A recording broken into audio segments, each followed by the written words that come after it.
Baik, Assalamualaikum warahmatullahi wabarakatuh. Bapak Ibu yang saya hormati, peneliti Undip. Oke, selamat sore. Ya, semoga dalam keadaan sehat selalu. Ya, ini kami dari Pusat Promosi dan Publikasi LPPM Undip ya, mencoba merespon banyak pertanyaan dari teman-teman peneliti mengenai Mas, bagaimana cara mencari jurnal top 10% gitu. Nah, karena memang beberapa arahan kemarin untuk meningkatkan citasi Undip, ya, peneliti Undip diarahkan sebaiknya bisa menulis di jurnal-jurnal top 10%, dan itu memang tidak mudah ya pasti. Ya, tapi bagaimana cara mencari jurnal top 10% itu? Nah, ini sedikit tips saja dari rumah jurnal. Ya. Salah satunya kita bisa memanfaatkan Scopus yang sudah dilanggan Undip, begitu. Simpelnya nanti masuk ke SSO saja, Bapak Ibu, ya. Seperti ini akan menjumpai laman di akademik dan penelitian, silakan dipilih. Kemudian jurnal yang dilanggan Undip. Ya, selanjutnya ke Elsevier Scopus. Nah, ketika menjumpai laman ini, Bapak Ibu tentu sudah punya jurnal tujuannya ya. Kira-kira saya mau di jurnal mana nih gitu.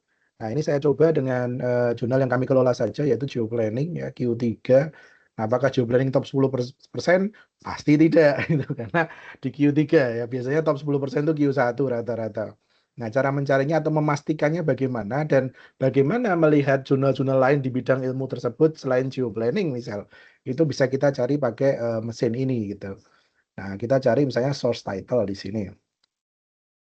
Nah, source title-nya kita cari dulu. Nah, source title, terus kita ketik geoplanning. Ini untuk bidang kami, nggih. Kalau bidang Bapak Ibu nanti menyesuaikan saja gitu. Nah, ini geoplanning.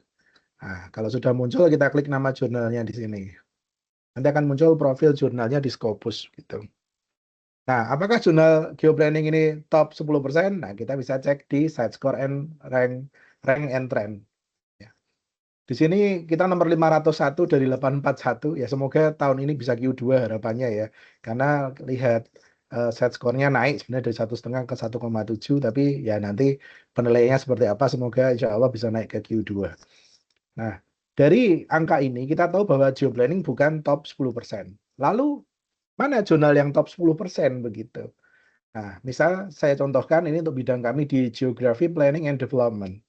Nah, kita pilih dulu bidangnya. Kebetulan kami terbagi dalam 4 kategori bidang ya di Simalku: Geography Planning and Development, Computers in Earth Science, Earth and Planetary Sciences, dan Global and Planetary Change. Nah, kita paling tinggi memang SJR Geoplanning itu di Geography Planning and Development. Nah, kita pilih di Geography Planning and Development.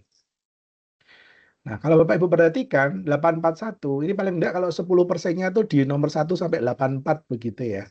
Nah, itu paling gampang lah cara cara memilahnya begitu, cara memilihnya.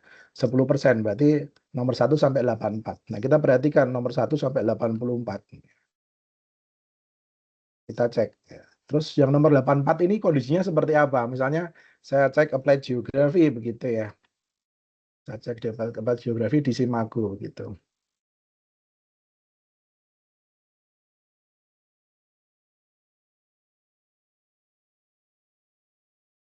Wah, pelajaran geografi ini tidak pernah tidak Q1 ya sejak 2010 ya. Jadi sekarang SJR-nya di 1,31 begitu. Ini berarti top 10% dari bidang kami ya, Geography Planning and Development. Jadi nomor 84-nya saja itu masih Q1 Scopus. Nah, memang tidak mudah untuk masuk ke sana begitu. Itu cara mencarinya Bapak Ibu. Nah, kemudian kenapa harus 10% ya? Beberapa tahun yang lalu saya sempat diajak diskusi ya. Itu saya awal-awal jadi dosen waktu itu bantuin LPPM. eh, Prof. Heru waktu itu bilang gini, Mas coba dicek gitu, apakah jurnal yang open access itu benar citasinya lebih tinggi daripada jurnal-jurnal top tier, top 10% itu ya, teman-teman top 10% itu, apakah benar gitu. Nah, terus kami coba sampel begitu beberapa, ya memang open access citasinya banyak Bapak Ibu, tapi open access yang di top 10% itu citasinya lebih banyak. Dan ternyata walaupun tidak open access, itu citasi jurnal yang di top 10% itu lebih banyak daripada yang tidak masuk top 10% tapi open access gitu. Artinya apa? Jurnal yang di top 10% ini memang menjadi rujukan betul ya. Sehingga kalau nanti Undip itu ingin meningkatkan citasinya, memang ada perlu didorong untuk peneliti-peneliti ini bisa publish di jurnal yang top 10% gitu. Nah, Memang bisa peneliti Undip ke sana, oh bisa kan teman-teman top-topnya Undip itu kan sudah banyak yang publish di sana ya, ada Prof. Imam, Prof. Jamari, Prof. Tutu itu sering di sana begitu dan ya susah masuk di jurnal-jurnal top itu susah begitu dan makanya saya angkat topi betul ya untuk Bapak Ibu peneliti yang bisa terbit di sana begitu karena kami merasakan sendiri susahnya masuk di top 10% begitu. Nah tentunya saya bicara seperti ini karena memang ada pengalaman gitu, nggih. Yang pertama saya publish di sini, ini top 3 ya, tidak top 10% saja, ini top 3 di jurnal bidang ilmu kami begitu. Ini kalau nggak salah 4 sampai 5 reviewer waktu itu ya, karena sudah 3 begitu tiba-tiba ditambahi ada 2 lagi reviewer begitu. Jadi setengah mati juga untuk merevisinya begitu. Nah, yang kedua tadi yang di apa top ini ya, ini yang Sustainable Cities and Society ya. Ini top 3-nya jurnal di bidang kami gitu, dan sudah pernah di sana saya terbit begitu.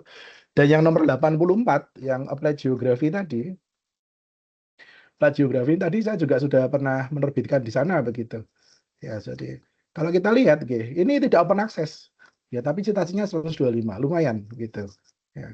Terus ini tadi yang di Applied Geography ini tidak open access juga citasinya 60.